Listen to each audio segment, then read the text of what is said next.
오늘 우리에게 주신 하나님의 말씀은 예레미야 37장 1절에서 10절까지의 말씀입니다. 구약 성경 1113면이 있습니다.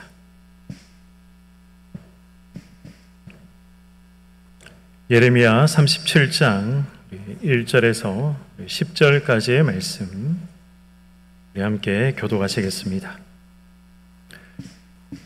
요시아의 아들 시드기야가 여호야김의 아들 고니아의 뒤를 이어 왕이 되었으니 이는 바벨론의 느부갓네살 왕이 그를 유다 땅의 왕으로 삼음이었더라.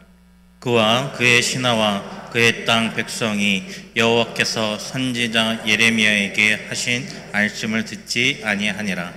시드기야 왕이 셀레미야의 아들 여우갈가와 마세야의 아들 제사장 스바냐를 선지자 예레미야에게 보내 청하되 너는 우리를 위하여 우리 하나님 여호와께 기도하라 하였으니 그때에 예레미야가 갇히지 아니하였으므로 백성 가운데 출입하는 중이었더라. 바로의 군대가 애굽에서 나오매 예루살렘을 에워쌌던 갈대아인이 그 소문을 듣고 예루살렘에서 떠났더라. 여호와의 말씀이 선지자 예레미야에게 임하여 이르시되 이스라엘의 하나님 여호와께서 이와 같이 말씀하시니라. 너희를 보내어 내게 구하게 한 유다의 왕에게 아뢰라. 너희를 도우려고 나왔던 바로의 군대는 자기 땅 애굽으로 돌아가겠고 갈대아인이 다시 와서 이 성을 쳐서 빼앗아 불사르리라. 여호와께서 이와 같이 말씀하시니라. 너희는 스스로 속여 말하기를 갈대아인이 반드시 우리를 떠나리라 하지 말라. 그들이 떠나지 아니하리라. 가령 너희가 너희를 치는 갈대아인의 온 군대를 쳐서 그 중에 부상자만 남긴다 할지라도 그들이 각기 장막에서 일어나 이 성을 불사르리라. 아멘.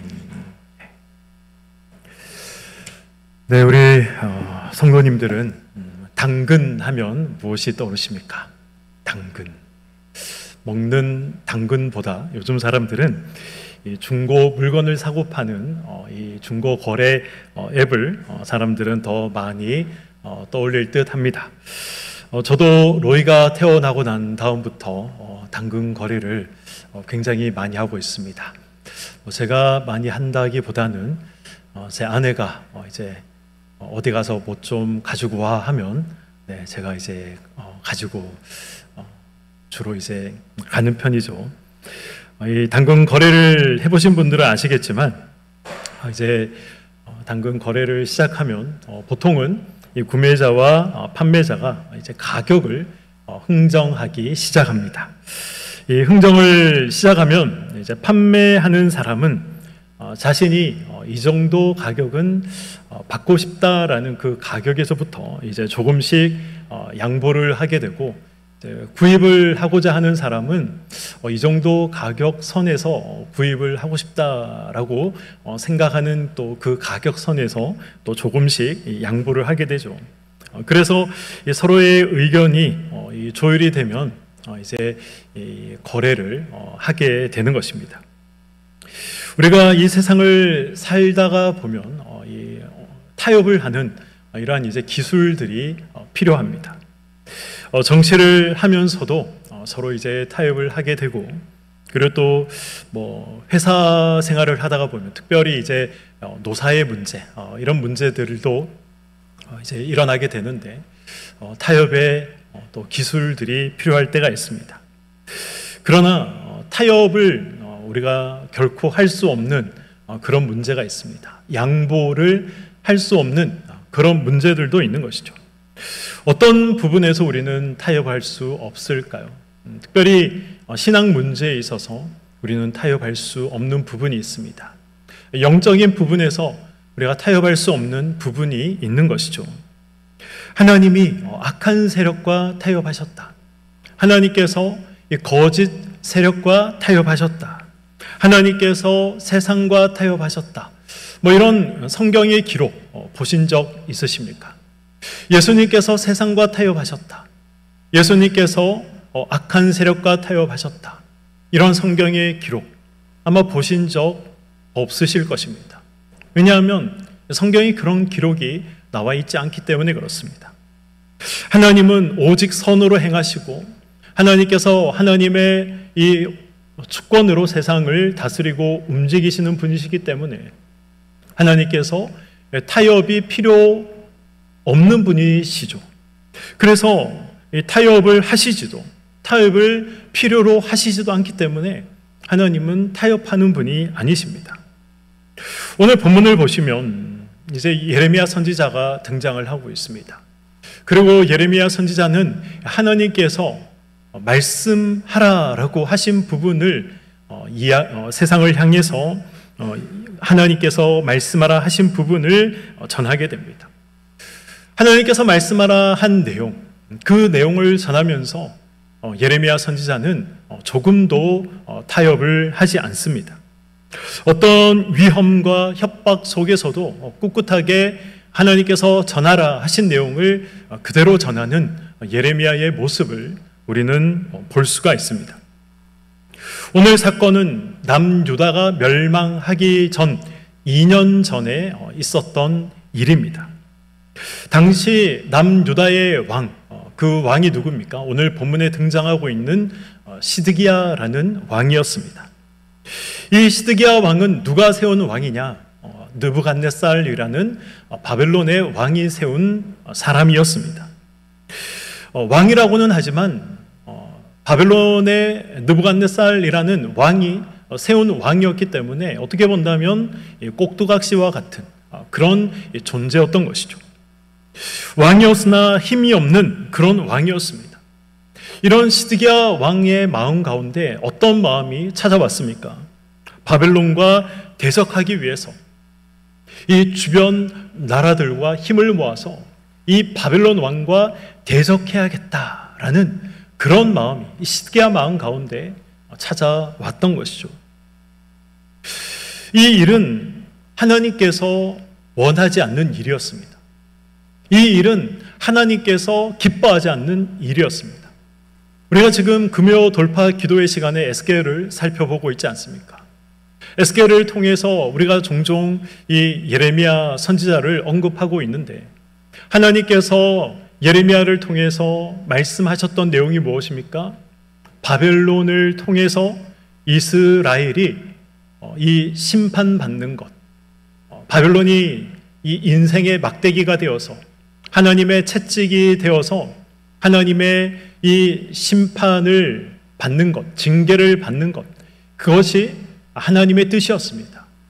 그래서 이 바벨론을 대적하기 위해서 애국과 손을 잡고 다른 나라와 손을 잡는 것은 하나님께서 원치 않는 그런 일이었습니다. 그래서 하나님이 어떻게 하십니까? 예레미야를 통해서 시드기야 왕에게 이것은 하나님의 뜻이 아니다라는 것을 분명하게 말하도록 예레미야에게 하나님이 말씀하셨던 것이죠. 수차례 시드기야에게 이러한 내용들을 하나님이 말씀하게 하셨습니다.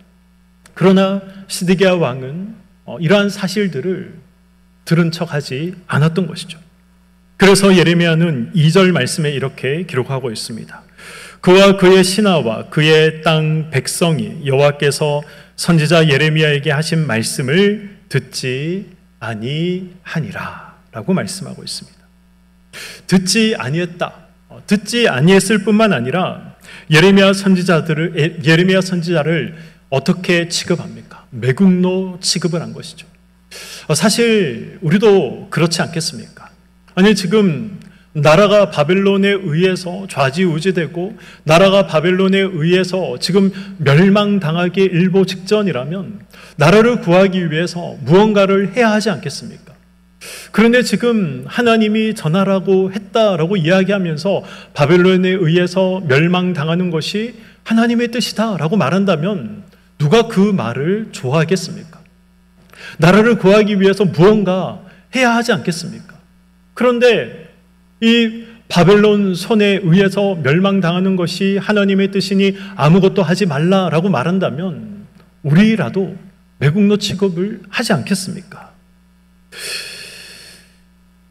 이 바벨론이 그래서 3차 침공을 해오기 시작했던 것이죠. 그러자 어떻게 합니까? 그러자 시드기야 왕이 예레미야 선지자를 찾아가서 이 기도를 요청하기 시작했던 것입니다. 하나님 앞에 살려달라고, 구해달라고, 기도해달라고 요청을 하기 시작했던 것이죠. 시드기야 왕의 기도 요청을 받은 예레미야가 어떻게 답변을 합니까? 동일한 답변을 합니다. 새로운 답변이 아니었습니다. 바벨론에 의해서 예루살렘은 멸망당할 것이다.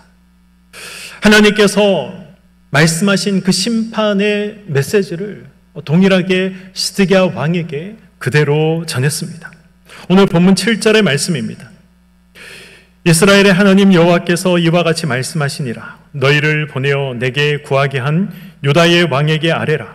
너희를 도우려고 나왔던 바로의 군대는 자기 땅 애굽으로 돌아가겠고. 무슨 말씀입니까? 이 7절의 말씀이 무슨 말씀입니까? 이 바벨론과 함께 애굽은 전통의 강대국이지 않습니까? 바벨론은 신흥 강대국이었지만 애굽은 이 전통의 강대국이었습니다. 그래서 이 시드기야 왕은 애굽의 손을 빌리기를 원했던 것이죠. 애굽과 같이 이 전통의 강대국과 함께 손을 잡으면 바벨론 정도는 이길 수 있을 것이다 라고 생각을 했던 것입니다. 그래서 애굽의 왕에게 우리를 좀 도와달라라고 도움을 요청했던 것이죠. 그래서 이 애굽의 군대가 이 남유다를 도와주기 위해서 군대를 파병을 했던 것입니다. 애굽에게 도움을 받을 수 있을 것이다 라는 이러한 기대를 지금 하나님께서 어떻게 하고 계십니까? 산산조각내고 계신 것입니다. 예레미야 선지자의 말대로 이 애굽 왕, 당시 이 호브라라는 이 왕이 남유다의 어마어마한 군대를 파병을 했습니다. 도와주기 위해서. 그러나 이 바벨론 군대에 의해서 대패당하고 다시 이집트로, 애굽으로 돌아가는 그런 일이 있었습니다. 하나님이 계획하시고 작정하신 일에는 인간의 노력과 힘으로는 감당할 수 없는, 해결하지 못하는 그런 일이 있다라는 것입니다. 인간의 힘으로 하나님께서 계획하신 일들을 한번 막아보겠다. 우리가 생각할 수도 있지만 그러나 그 모든 일들이 어리석고 헛된 일로 돌아갈 수밖에 없다라는 것이죠. 시드기야 왕 입장에서는 바벨론이라는 신흥 강대국보다는 이 애굽이라는 전통의 강대국을 의지하는 것이 이 시드기야 입장에서는 승산 있는 싸움으로 보였을 것입니다. 아무리 예레미야가 와서 하나님께서 바벨론에 의해서 예루살렘이 멸망당하는 것이 하나님의 뜻이다, 그렇게 하나님께서 말씀하고 계신다 하더라도 그래도 애굽이 어떤 나라냐? 저 나라는 아주 오래전부터 힘 있는 나라로 세상을 지배하던 그런 강대국이 아니냐. 저런 강대국의 도움을 받을 수 있다면 아무리 하나님께서 바벨론을 움직인다 하더라도 저 바벨론 정도는 쉽게 무너뜨릴 수 있을 것이다. 이것이 시드기야의 생각이고 그의 계산이었습니다. 그러나 그 전통의 강호인 애굽마저도 이 바벨론 군대에 의해서 철저히 파괴되고 무참히 무너져서 대패하고 돌아가고 말았던 것입니다. 하나님께서 계획하시면 어떤 인간의 계획도 하나님의 계획을 막아설 수 없다. 성경은 이러한 사실들을 성경 곳곳에서 우리에게 말씀하고 있는 것입니다. 이 위기 상황 속에서 시드기야 왕은 그래서 드디어 이제 이 예레미야를 찾아가서 기도를 요청하기 시작했던 것입니다. 답답하니 하나님을 찾고 있다. 어려움이 찾아오니 하나님을 찾고 있다. 드디어 정신을 차렸다. 우리가 이렇게 시드기야를 보면서 생각할 수도 있겠지만 그러나 이것은 하나님이 원하시는 모습이 전혀 아닙니다. 하나님께서 원하시는 모습, 하나님께서 원하시는 시드기야에게 하나님께서 원하시는 것이 무엇입니까? 하나님이 지금 시드기야에게 원하시는 것은 시드기야의 회개였습니다. 그러나 지금 시드기야 자신은 하나님께 회개하지 않고 그저 예레미야에게 기도만 요청하고 있는 것이죠. 사랑하는 성도 여러분, 저와 여러분들이 하나님 앞에 나아갈 때 우리가 가장 먼저 해야 하는 것이 무엇입니까? 우리가 가장 먼저 해야 하는 것은 하나님 앞에 나를 비춰보는 것입니다. 말씀 앞에 나를 비춰보는 것이죠. 그래서 모난 부분이 무엇이 있는가? 하나님 앞에서 우리가 잘못하고 있는 것이 무엇인가? 그것을 찾고 발견해서 하나님 앞에 회개하는 것. 하나님께서 원하시는 것은 바로 이런 부분, 저와 여러분에게 이런 모습을 하나님께서는 원하고 계시는 것입니다. 시드기야는 지금 말씀 앞에 선명하게 드러나 있는 자신의 잘못된 부분들을 시드기야는 보지 못했습니다. 하나님께서 바벨론을 사용해서 예루살렘을 심판하실 것이다. 하나님이 왜 이런 예언의 말씀을 하고 계십니까? 예레미야를 통해서 왜 이런 예언의 말씀을 하십니까? 회개하라는 것이죠. 하나님의 목적은 예루살렘을 멸망시키는 것이 아닙니다. 하나님의 목적은 이스라엘을 멸망시키는 것이 아닙니다. 하나님의 목적은, 하나님께서 심판을 예언하신 목적은 어디에 있습니까? 돌아오라는 것이죠. 회개하라는 것이죠. 나의 목적은 심판에 있는 것이 아니라 너희들이 다시 돌아오는 것에 있다라는 것을 말씀하시기 위해서 회개하지 않으면 심판하겠다라는 것을 말씀하고 계신 것입니다. 그것을 보여주시기 위해서 지금 애굽의 바벨론에 의해서 무참히 짓밟히는 것을 하나님께서 보여주고 계신 것이 아니겠습니까? 그럼에도 불구하고 정신을 차리지 못하고 지금 하나님 앞에 회개하지 못하는 이런 시드기야의 모습, 이런 모습을 보면서 우리가 이런 모습이 되어서는 안 되겠다라는 것을 성경을 읽으면서 우리는 기억을 해야 하는 것입니다. 말씀 앞에 나를 비춰보고 회개해야 할 부분이 있다면 우리는 회개해야 합니다. 즉시 회개해야 하는 것이죠. 하나님의 뜻을 깨닫지 못하고 내 힘과 능력으로, 인간적인 계산으로 해결하고자 하는 그런 부분이 있다면 어리석고 헛된 일이다라는 것을 우리는 기억해야 하는 것입니다. 인간이 아무리 계획하고 인간이 아무리 목표를 세운다고 할지라도 하나님께서 허락지 아니하시면, 하나님께서 인도하시지 아니하시면 그 모든 것들이 헛된 일이다라는 것을 성경은 말씀합니다. 잠언 16장 9절의 말씀입니다. 우리 함께 읽어보도록 하겠습니다. 시작. 사람이 마음으로 자기의 길을 계획할지라도 그의 걸음을 인도하시는 이는 여호와시니라. 아멘. 사람이 마음으로 자기의 길을 계획할지라도 걸음을 인도하시는 이는 여호와시다. 제가 개인적으로 굉장히 좋아하는 말씀입니다. 아무리 우리가 여러 가지 계획들을 세우고 마음으로 치밀하게, 세밀하게 계획을 세운다 할지라도 그것을 이루시는 분은, 허락하시는 분은 하나님께서 하신다라는 것입니다. 하나님이 허락지 아니하시면 안 되는 것이고, 또 우리가 아무리 능력이 없고 우리가 아무리 부족하다 하더라도 하나님이 허락하시면 또 모든 것들이 진행이 되고 이루어지는 것이 하나님의 일인 것이죠. 우리는 결국 어떤 존재들입니까? 그래서 우리는 결국 하나님의 뜻대로 살아가야 하는 존재들인 것입니다. 이스라엘 백성들이 그렇지 않습니까? 하나님의 뜻대로 그들이 행했다면 40일이면 가나안 땅에 들어갈 수 있었습니다. 아무리 오래 걸려도 40일이면 가나안 땅에 들어갈 수 있었습니다. 그러나 하나님의 뜻대로 행하지 않아서 그들은 40년을 광야에서 방황하다가 가나안 땅에 들어가지 않습니까? 결국 돌고 돌아서 하나님이 원하시는 자리에 하나님께서 세우십니다. 즉시 순종하는 자는 그 자리에 빨리 서게 되는 것이고, 즉시 순종하지 않는 자는 결국 돌고 돌아서 그 자리에 하나님께서 세우시는 것입니다.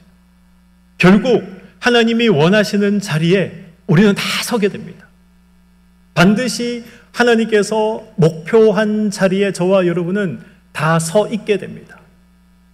그런데 언제 그 자리에 서느냐는 다 다르게 되는 거죠. 순종을 즉시 하면 빨리 그 자리에 서게 되는 것이고, 우리가 그렇지 않으면 돌고 돌아서 그 자리에 서게 되는 것입니다. 말씀 앞에 자신의 삶을 비춰보고 말씀에 합당한 삶을 살아가는 것이 결국 인생을 가장 지혜롭게, 그리고 또 시간을 허비하지 않는 그런 삶을 살아가는 것입니다. 이 애굽의 군대가 유다를 돕기 위해서 출정했다라는 이러한 소식이 전해지자 이 바벨론 군대가 이 애굽의 군대와 싸우기 위해서 예루살렘을 포위하고 또 이 둘러쌌던 이들의 포위가 풀어졌습니다. 이때 거짓 선지자들이 무엇을 이야기합니까? 오늘 본문 9절의 말씀을 보시면 너희는 스스로 속여 말하기를 갈대아인이 반드시 우리를 떠나리라 하지 말라. 이런 말씀이 기록이 되어 있습니다. 무슨 말씀입니까? 거짓 선지자들이 이제 애굽의 군대가 이 남유다를 돕기 위해서 출정했다, 이런 소식을 들으니 이 예루살렘을 포위하고 있던 바벨론 군대가 이 군사를 물려서 이 애굽의 군인들과 전쟁을 하기 위해서 이제 나갔던 거죠. 이 바벨론 군대가 쫙 빠져나가니까 거짓 선지자들이 무슨 이야기를 합니까? 이제 바벨론 군대는 물러갔다, 다시는 우리에게 오지 못할 것이다, 이런 이야기들을 거짓 선지자들이 하기 시작한 것입니다.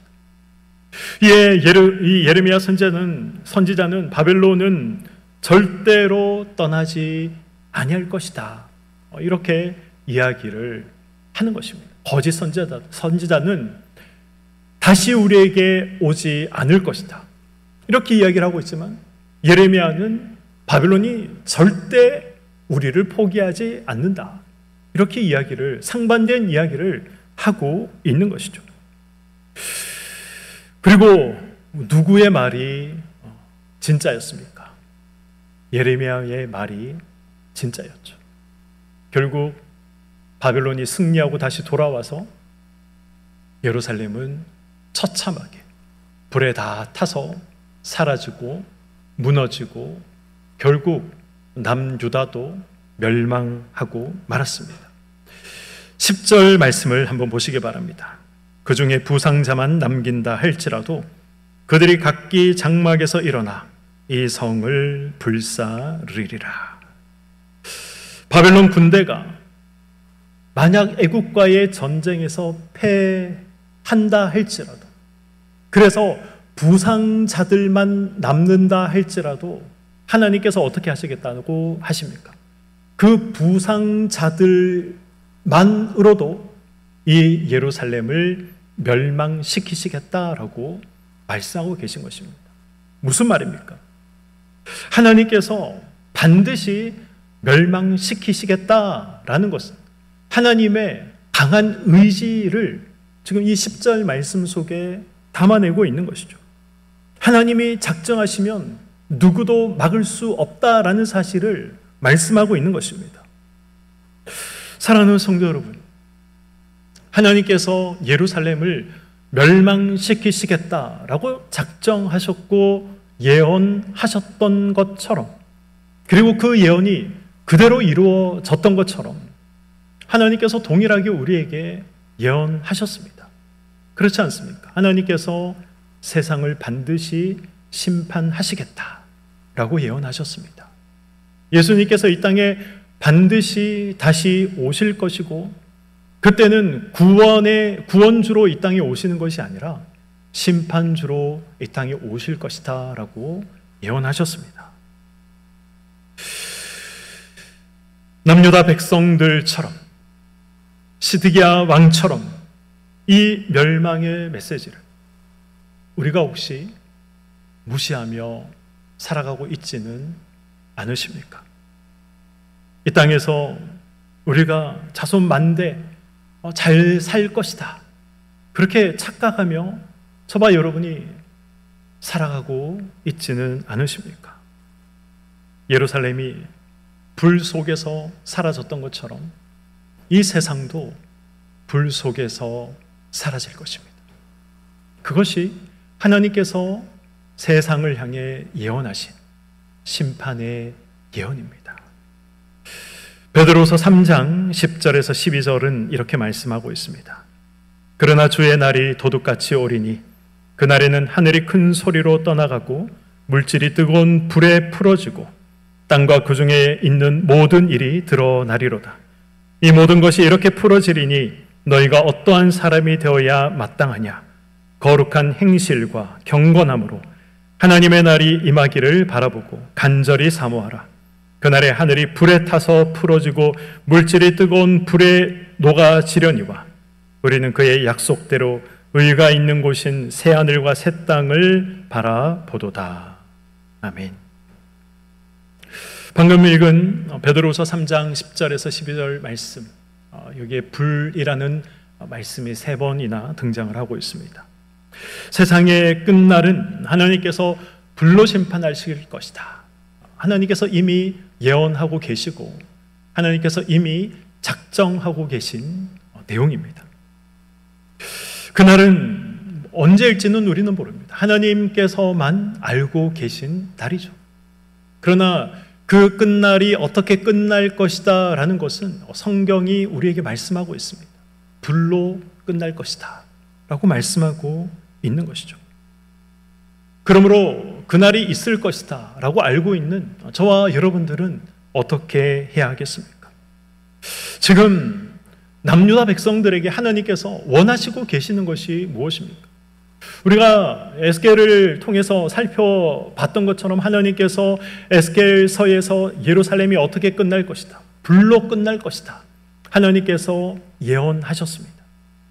하나님께서 예루살렘 백성들에게, 남유다 사람들에게 하나님께서 원하시는 것이 무엇입니까? 자신들의 죄를 회개하는 것이었습니다.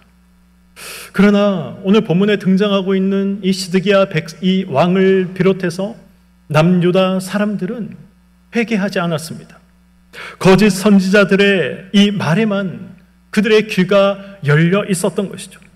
자신들 귀에 듣기 좋은 말에만 그들의 귀가 열려 있었습니다. 우리는 날마다 이 회개의 신앙을 가지고 세상을 살아가야 합니다. 회개의 신앙을 가지기 위해서는 우리의 귀가 어디에 열려 있어야 합니까? 하나님의 말씀에 우리의 귀가 열려 있어야 하는 것이죠.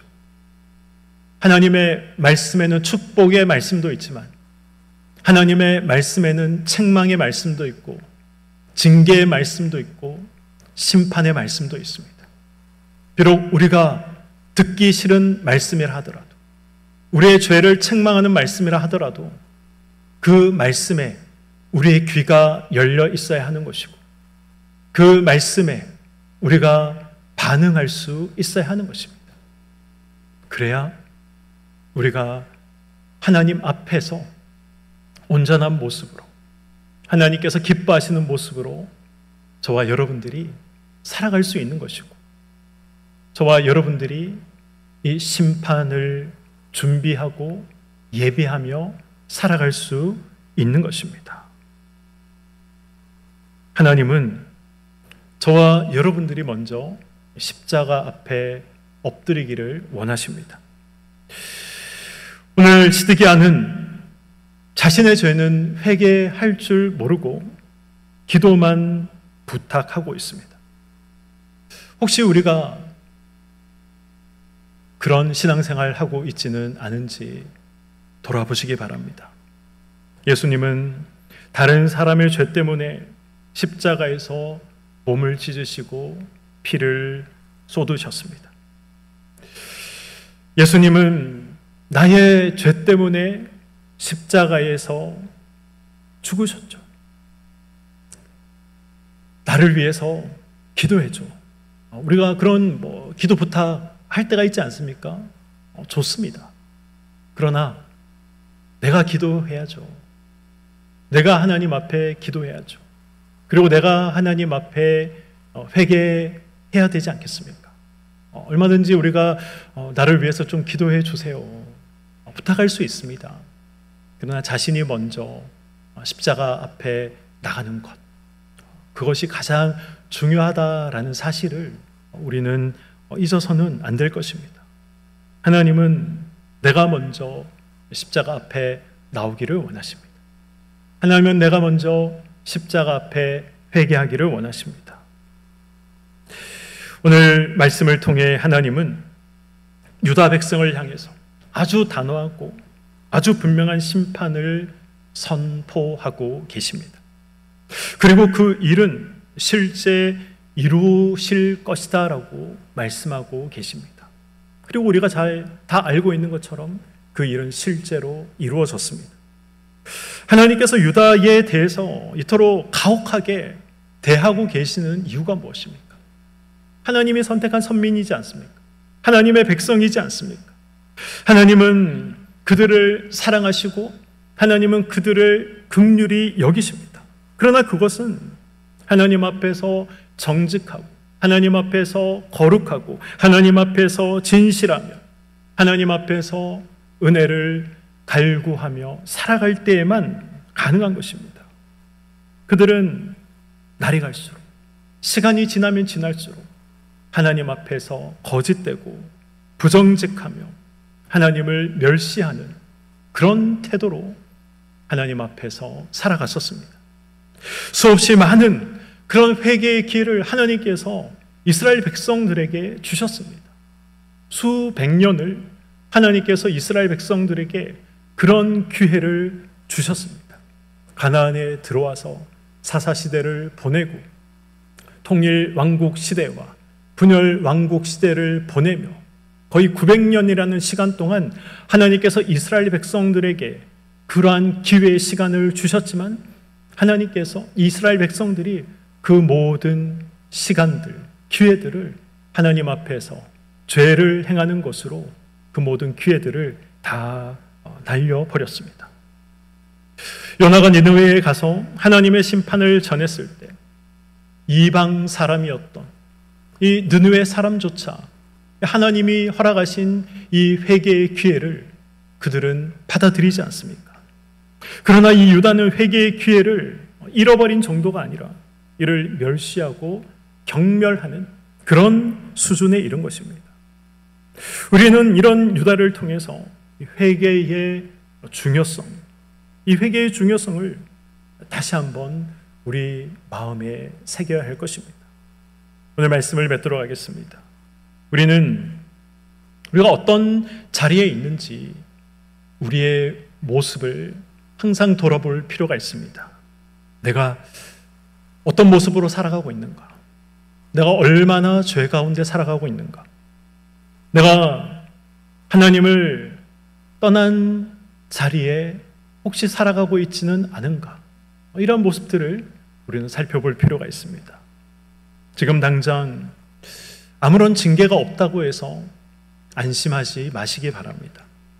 잘라내야 될 부분들이 있다면 잘라내시고 모난 부분들이 있다면 깎아내시고 악한 것, 어두운 것들이 있다면 깨끗하게 씻어내시기를 소망합니다. 회개가 끊어지면 하나님으로부터 오는 은혜도 끊어지게 되는 것입니다. 하나님께서 주신 이 은혜의 시간을 하나님 앞에서 바르게 서기 위해서, 하나님 눈에 온전한 자로 서기 위해서 힘을 쏟으시고 하나님 앞에서 날마다 정결한 삶을 살아가시기 위해서 하나님 앞에 돌이키시고 또 회개의 삶을 살아가시는 저와 여러분의 삶이 되시기를 주님의 이름으로 간절히 축원드립니다. 아멘.